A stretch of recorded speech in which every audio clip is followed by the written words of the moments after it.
Good morning, and welcome to the Unitarian Universalist Church of Palo Alto, where we come to transform ourselves, each other, and the world. It is so good to be together on this beautifully rainy day. You are welcome to keep your video on throughout the service. We will mostly keep our audio off, but let's all unmute now for a few moments to hear one another give greetings. Hello. Hello. Good morning. Good morning, everybody.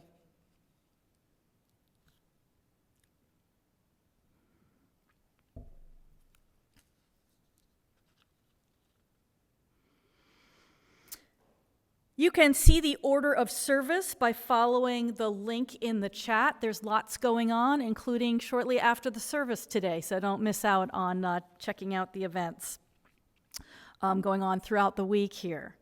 And I'd like to share wonderful news. Our volunteers have successfully launched our safe parking program this week, and we have already been blessed with our first guest. We will balance friendliness with a respect for their privacy by not approaching their vehicles, but giving a wave, a hello, and a chat if we see them on campus, and that's appropriate. If you have any questions, email safeparking@uucpa.org. And so many thanks to everybody who's made this happen. And now, let us begin our service. If you have a chalice there, please light it along with me. This is this month's International Council of Unitarians and Universalists chalice lighting, offered to us by Dorothea Kaufmann of the Unitarian congregation in Germany.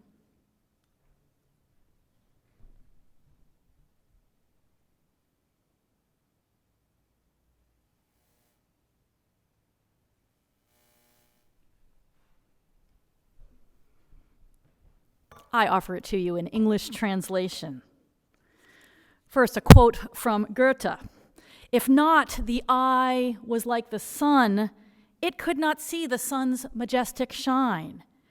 If not God's magic was in everyone, who could rejoice over anything divine?" Dorothea Kaufmann goes on. "From the bottom of my very existence, I am pervaded with light energy, shining colors to my eye, warmth to my skin, inspiration to my soul. In this unity of creative sparks and sparkling creation, life unfolds. Let us open our senses to the light within and around us and send it out with shining examples into the world."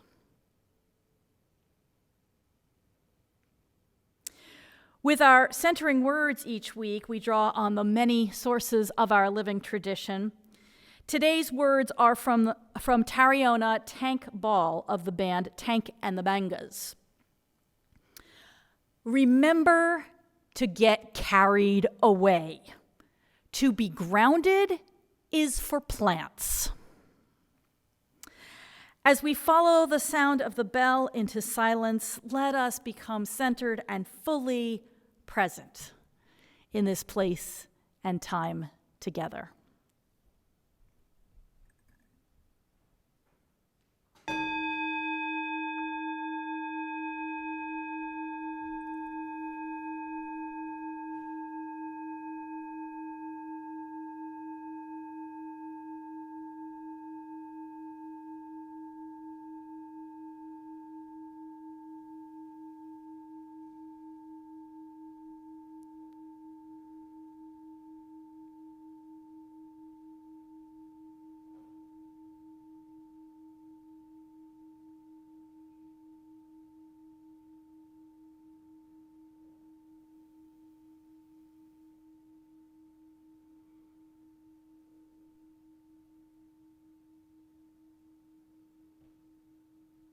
Please join in as Bruce leads us in singing "With Heart and Mind."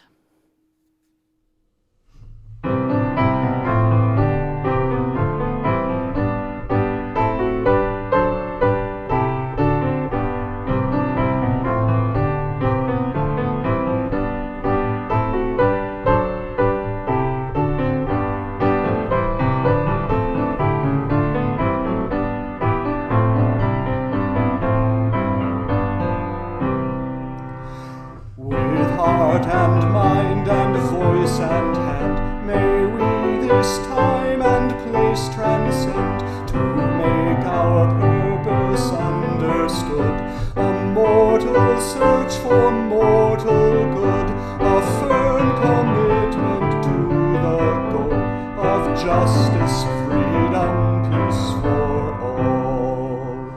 A mind that's free to seek the truth, a mind that's free in age and youth, to choose a path no threat impedes, wherever light of conscience leads. Our martyrs died so we could be a church where every mind is free.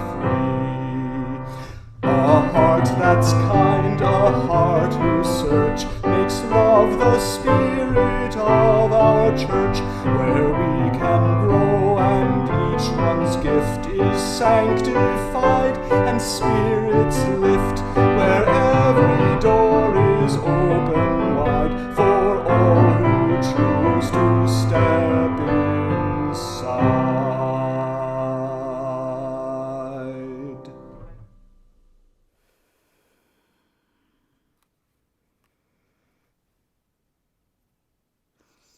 We now turn our thoughts to the important events of our lives which we wish to share with this community so that this community can share them with us. If you have a joy or a sorrow you'd like me to speak this morning, please send your joys and sorrows to joyconcern@uucpa.org or post them in the chat box provided by Zoom, and they will be shared aloud. As you're gathering your thoughts, I want to light a candle for someone who died earlier this month, and I have not shared yet her passing, Gisela Zabrowski.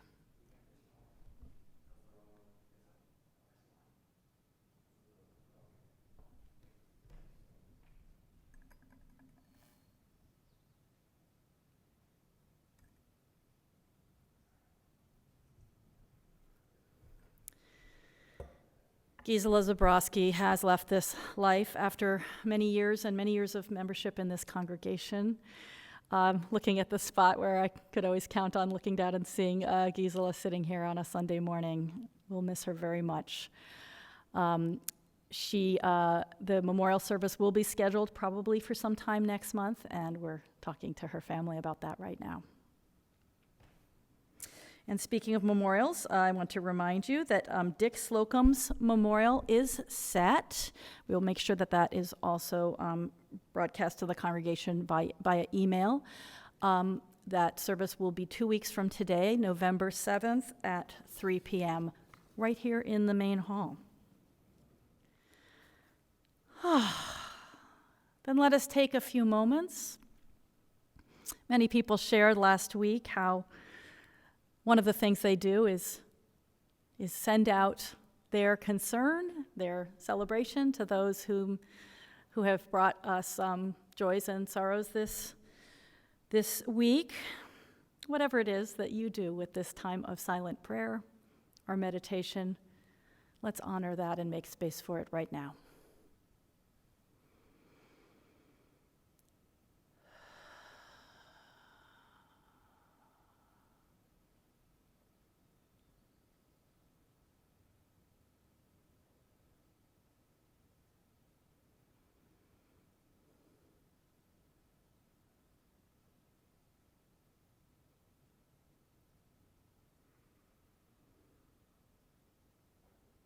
We grieve with those whose loved ones we are mourning.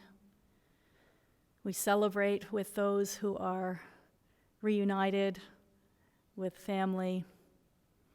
And we hold all of your joys and concerns, whether spoken or not, as beloved members of this beloved community.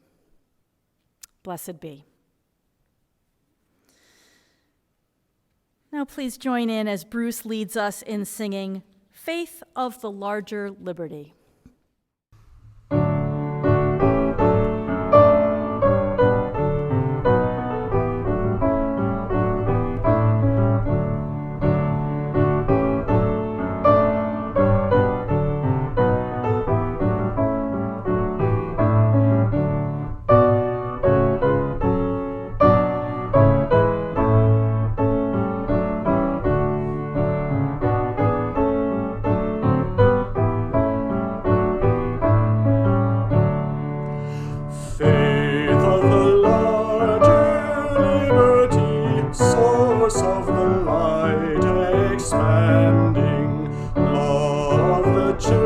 that is to be, old bondage notwithstanding. Faith of the free, by this we live, by all thou givest and shalt give, our loyalty commanding.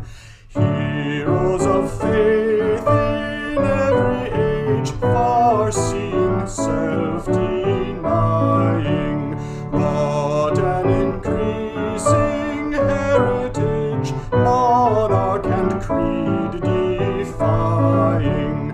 Faith of the free, in thy dear name, the costly heritage we claim, their living and their dying. Faith for the people everywhere, whatever their oppression, of all who make the world more fair, living their faith's confession.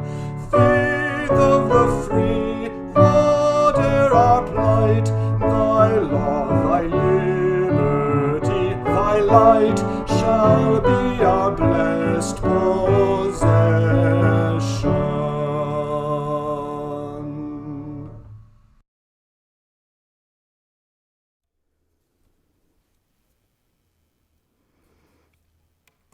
Our first reading today is from the Unitarian U.S. American philosopher John Dewey. Intelligence is inherently involved in action. Moreover, there is no opposition between it and emotion. There is such a thing as passionate intelligence, as ardor in behalf of light shining into the murky places of social existence, and as zeal for its refreshing and purifying effect. And our second reading is from the English writer John Lubbock. Music is a moral law. It gives a soul to the universe, wings to the mind, flight to the imagination, a charm to sadness, gaiety and life to everything. It is the essence of order and leads to all that is good, just, and beautiful, of which it is the invisible, but nevertheless dazzling, passionate, and eternal form.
In the 1740s, a series of revivals, Christian tent meetings, passionate gatherings of the newly faithful, swept across New England and other northeastern states.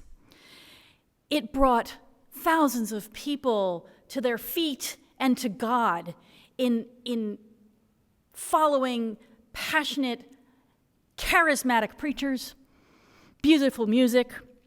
It had such an effect on the emotional landscape that for many years afterwards, Western New York, where the revivalists were at their peak, was known as the burned over district. This tremendous fire of emotion sweeping through people who had at best a lukewarm attachment to their religion, if any. It was called the Great Awakening, the first of many waves of this sort of fire of feeling. And just as intense as the experience of people in the tent meetings and the fields and the churches came the opposition.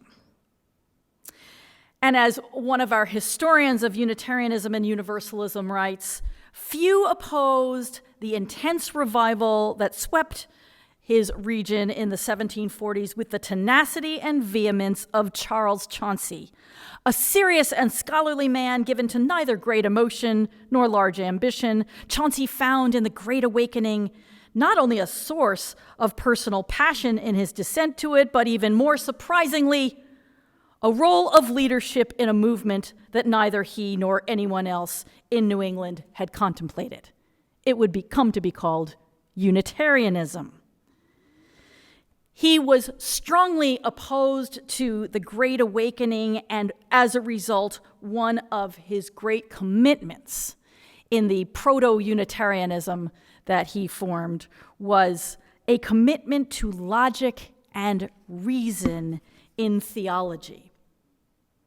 After all, that was exactly what some of the revivalists were trying to oppose.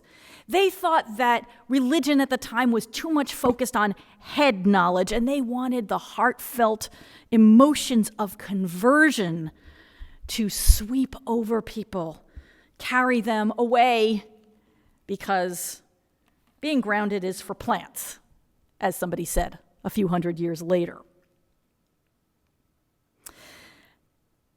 So that was one of the origins of Unitarianism in this country. The one we hear also encompass that time, began earlier, some say in the early 17th century, some pinpoint 1639, a particular essay by René Descartes as the moment, though there's no particular moment that one can say that the age of enlightenment began. And yet Unitarians and Universalists, from their origins and on through today, speak of the age of enlightenment in Europe as one of our most important influences. It had a huge effect over different periods of time in different countries on the development of the scientific method and the sciences in general, helped people to regain and nurture a trust in the mind, helped to fuel a pushback against authority, the authority of unquestioning religion, and in fact the authority of certain forms of the state, such as the monarchy, so tied up in religion as the divine right of kings was.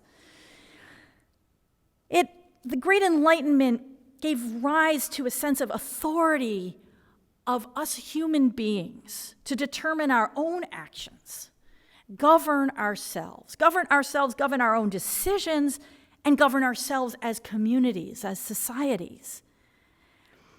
And we've just sung its praises in Faith of the Larger Liberty, the opposition to monarch and creed.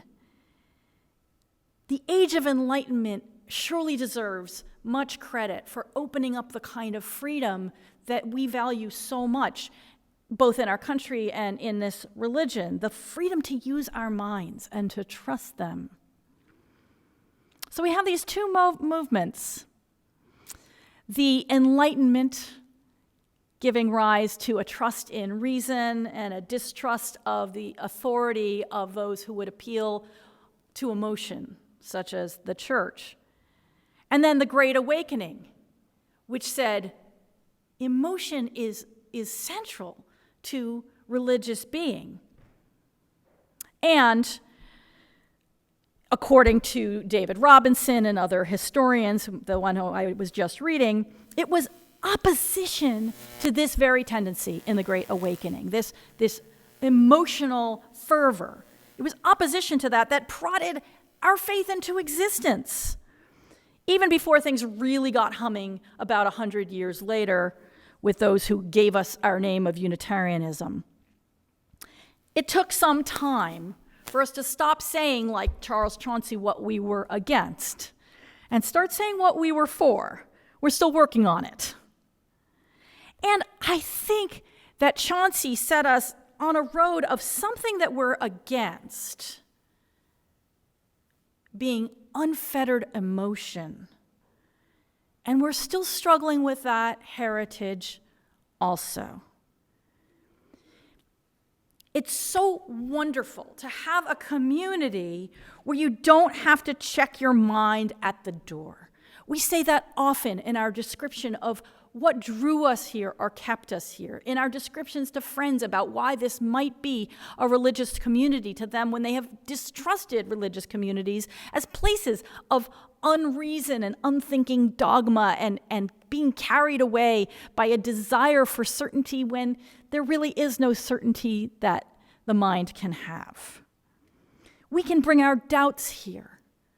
We can bring our questions here. As the Enlightenment taught us, those are so important to making wise decisions as individuals and as communities. But, as we also sang, it's with heart and mind that we choose to come here. We've embraced reason. We've welcomed it. But that's only the first part of the challenge. The second part, the part that remains to many of our congregations, to many of us individually, and perhaps to our society at large, is how to bring our emotions in as well, in a way that honors and respects reason, science, the mind. This is not only a Unitarian Universalist problem. It is the human condition, really, and people have written for as long as there has been writing about the sense of having what we may call heart and mind, emotion and reason, being split between different sorts of impulses that really can war with one another, so that our desires tell us to do one thing and our reason another. Maybe it's particularly a problem in Western European-inflected culture, and we could learn a lot from others. But Unitarian Universalists are very much steeped in that culture. And perhaps that's part of the reason that we feel this problem so acutely. Part of the reason that we have gone with the Enlightenment, shunned the Awakening, is that we're so dominated by European middle and especially upper class white culture. Because a big part of that culture is don't show too much emotion. Don't be carried away. Emotion is dangerous. Oh, you can dab away a tear. If you're moved in the service, you can laugh sedately at a joke, but don't get carried away. This suspicion of emotion in religion and elsewhere is well-founded. You can be carried away on the music and passion of a revival. The preacher is charismatic and speaks so convincingly. The energy in the room is all towards that altar call. People all around you are moving towards this certainty, and you long for certainty so much. And the music rises, and the tempo of your breath and your heartbeat rise as well, and you just want to go with that flow. It makes you feel so alive. You are so alive in a way that you aren't usually day to day.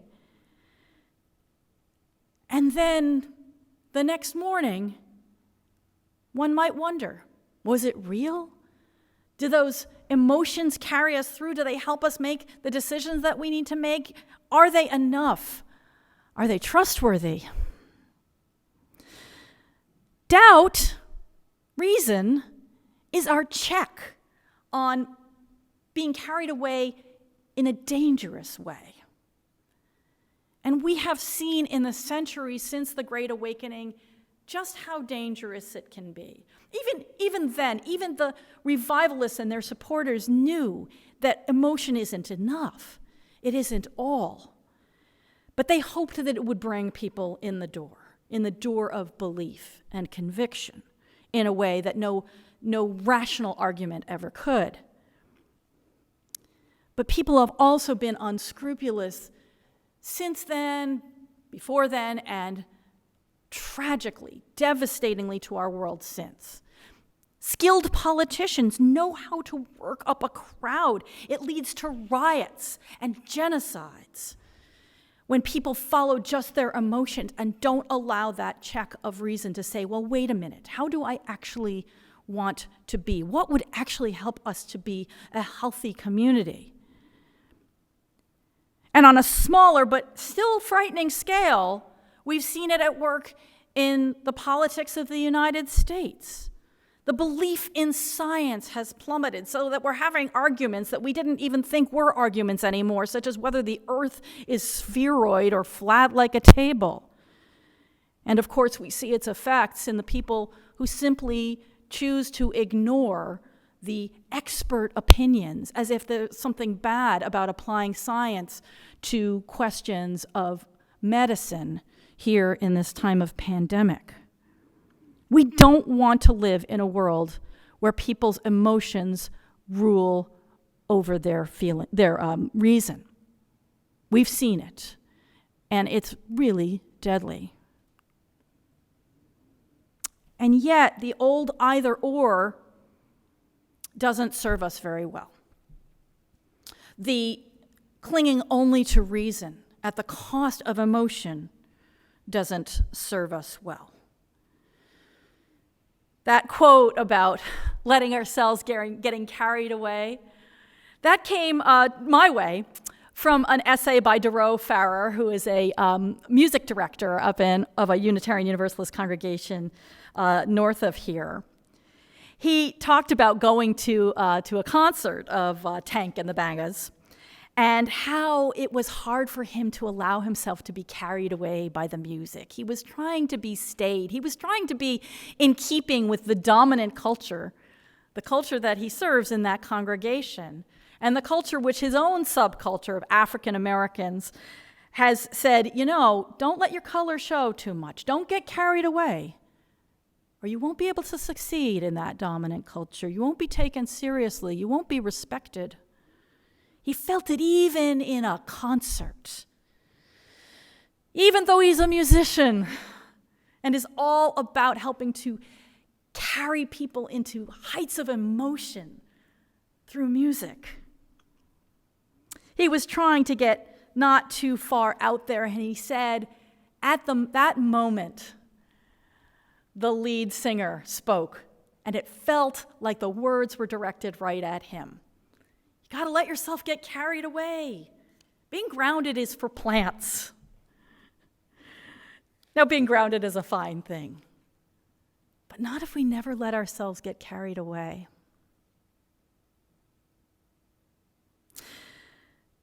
And we know this is true now through the findings of science as well. That we know that the old split between reason and emotion, it's not actually so simple. So our scientists tell us. There's so much research indicating that reason is greatly influenced by emotion, that it needs to be, that that's part of how we make wise decisions. And if we're not aware of the interplay of what we have thought of as reason and emotion, then we just act upon our biases deeply emotional as they are, under the cover of pure rationality. Here's a quote from the writer Michael Werner in his article, Humanist Morality in a Postmodern Age. There is literally a visceral response in a moral decision. Something evil makes our skin crawl. Protecting a helpless child elates us. Injustice leaves us with a sick feeling in the stomach. The conscience is a physiological state that evolution has found to be useful in our gene survival. The emotions reward or punish certain behaviors we now call moral. Our emotions, not rational decisions, motivate us, or I would say, not purely rational. I like the way John Dewey put it, and I'll fill in a phrase in the quote that I didn't share in the reading. Intelligence, as distinct from the older conception of reason, intelligence is inherently involved in action, and moreover, there is no opposition between it and emotion. He calls it passionate intelligence, an intelligence infused with feeling, ardor, zeal. And it's interesting that he uses that word passionate because so does Lubbock in that quote I shared, which Lubbock attributed strangely enough to Plato. I have no idea why. Perhaps he didn't think he would be taken seriously unless he said that his words were coming from a recognized great thinker. He should have had more faith in himself because he pulled out music of all the human arts, sciences, experiences, creations as something that embodies this passion, passionate, a dazzling, passionate, and an eternal form, while also having and being the essence of order. This service is actually the second in a series I'm giving over the course of a few months, on and off, on why we do the things we do in the service. And today I'm inviting you to think about why we have music. Not the music that we sing, that's a whole other issue, and I'll talk about it in another service. But the music we listen to, the anthem that we have just heard, the beautiful guitar music that was brought to us by Yuri and that we'll hear twice more before the end of the service. I think music, perhaps instinctively, is the thing that we Unitarian Universalists, dominated by white Protestantism and by this fear of the passions of the Great Awakening and where they could take us, and by our adoration of the age of enlightenment and scientific method and reason. Music is the part that we held on to, even though it's, I won't say irrational, but trans-rational, a-rational. Music does so much to bring together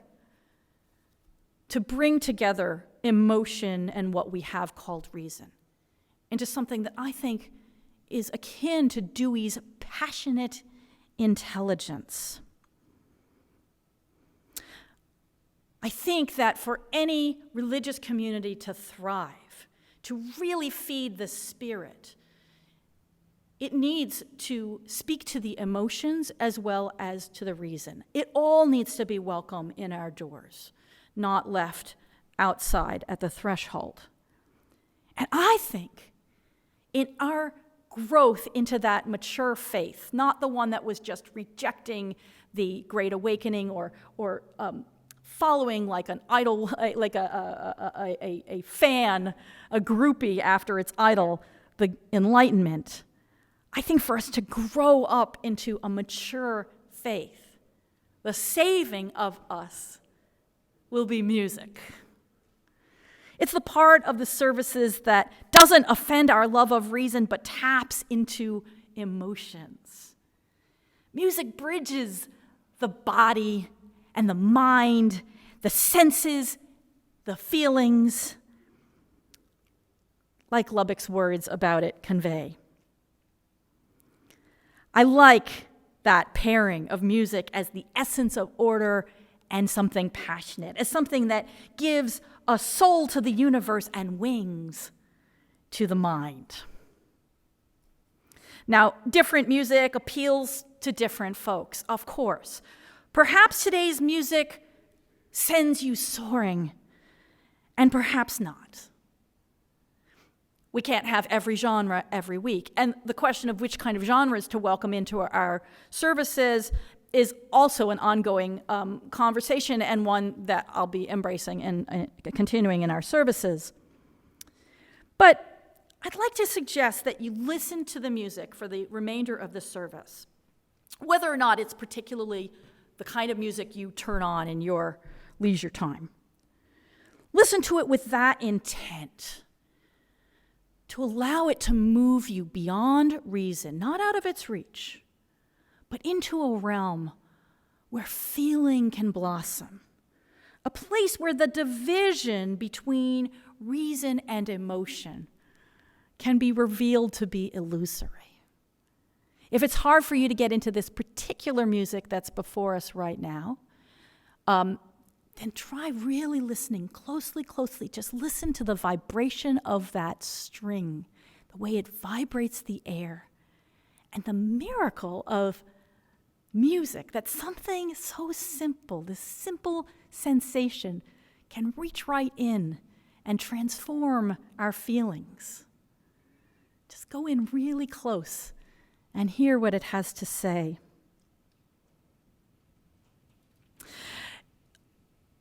You know, I think of this great awakening passion, kind of like, it sounds, when people describe it, it sounds like the first rush of being in love. When you're in love and you don't even tend your health, you don't eat or sleep properly, your being is overcome by this passion.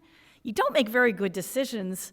You don't stick to your responsibilities. It's all forgotten because the emotion is so overwhelming. It's glorious and it's dangerous. We wouldn't want to live like that all the time. And yes, you can be in love with somebody for decades, but I mean that first rush of fervor. That's not really sustainable. It's not sustainable as an individual, and it's sure not sustainable as a community. I mean, government would just grind to a halt, and stores would shut, and we wouldn't be able to handle any of our daily lives if everybody were in that state at once. Fortunately, just a small percentage of us are in the throes of new love at any given time. It's a good thing that it's not out there or in us constantly. And if you have ever been in love that way, you know that it's glorious and you're glad that you had that experience. And if you have never been in love that way, then I pray for you that one time in your life you have that experience. It's not sustainable. It takes us too far from reason, but oh, how alive we are. Just like those people going up to the altar call, they felt an intensity of life. And once you feel that intensity once, you remember it. And cold reason will not be enough. You will seek out a passionate intelligence, which is what makes us whole, which is what draws us to one another and to what is good and beautiful and right. So let's see if we can follow the music into that place of passion. Passion, which means feeling and also suffering. It's complicated. It's dangerous. But we can't shut it out of our lives or our congregations or our civic structures entirely, because it's what makes us fully alive, heart and mind. Faith of the larger liberty, source of the light expanding, as those beautiful words from Vincent Silliman came to us. A larger liberty, not just of the mind, but of the whole being. That's why we have our music, I think. Because music is not of the mind. It's made by the mind. It's ordered like reason and dependent on order, whether it's from Domenico Scarlatti or Tank and the Bangas. It's based in order, and it speaks to the feelings, to the spirit, to the soul, to the body, to the depths of us.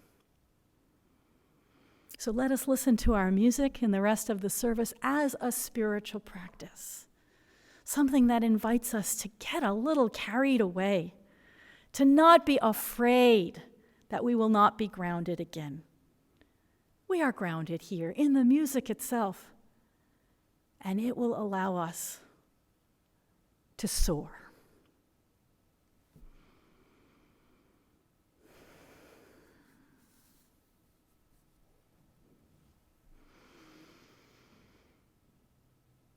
We have another spiritual practice each week when we gather.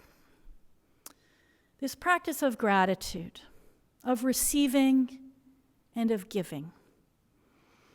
It's symbolic, really, the amount that we give in our offering. The much larger part of the budget of the congregation comes from the pledges of you, our members and friends, and other sources, such as the renters who have made this their home.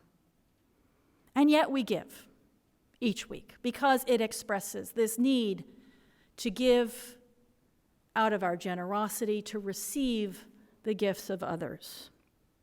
So if we are moved by gratitude to each other, let us now support with whatever financial resources we can this community that we create together. And let us gratefully receive the support that others are now about to give.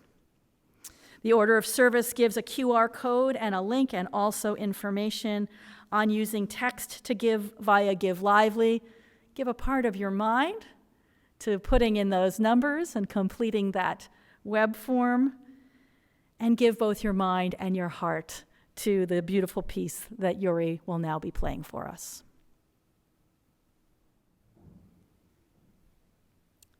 Thank you. Let us now sing together, make some music as Bruce leads us in singing Wake Now My Senses.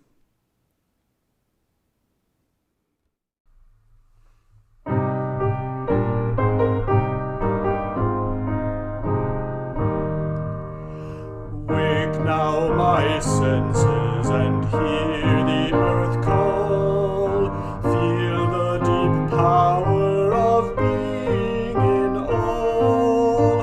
Keep with the web of creation your vow. Giving, receiving as love shows us how. Wake now my reason, reach out to the join with each pilgrim who quests for the true. Honor the beauty and wisdom of time. Suffer thy limit and praise the sublime. Wake now compassion, give heed to the cry. Voices of suffering fill the wide sky. Take as your neighbor both stranger and friend, praying and striving their hardship to end.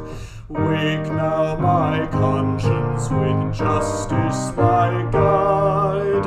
Join with all people whose rights are denied. Take not for granted a privileged place. God's love embraces the whole human race.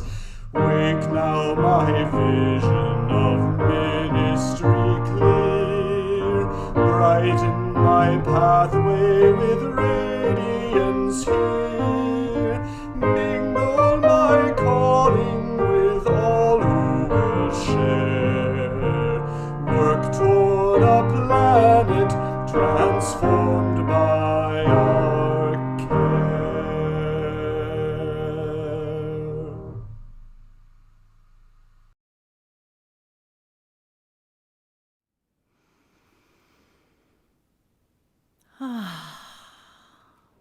a little more awake, a little more enlightened by our time together, let us now go forth.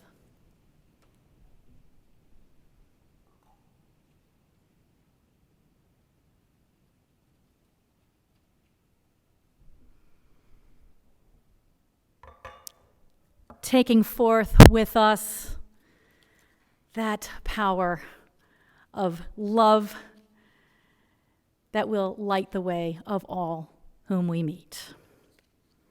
Until we meet again. Again, music from Yuri, and now Patrick O'Connell.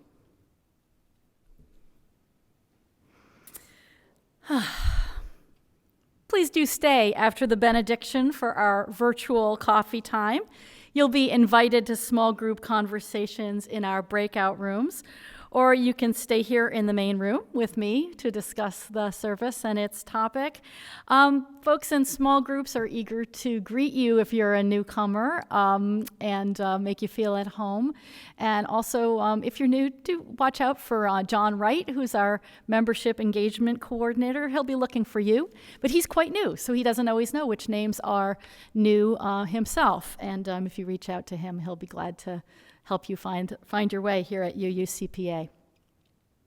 Now, let's all unmute ourselves. Please feel free to do that. Turn on your video if you like, and touch hands virtually like this. It's too wide for me, but if you put your hands up to either side of the box, it's like we're all touching hands. Or you can put a hand on your heart and another out to others while we say our benediction together.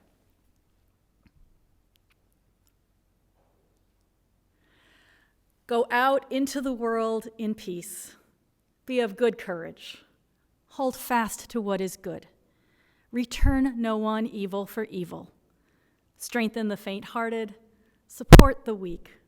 Help the suffering. Rejoice in beauty. Speak love with word and deed. Honor all beings. Amen.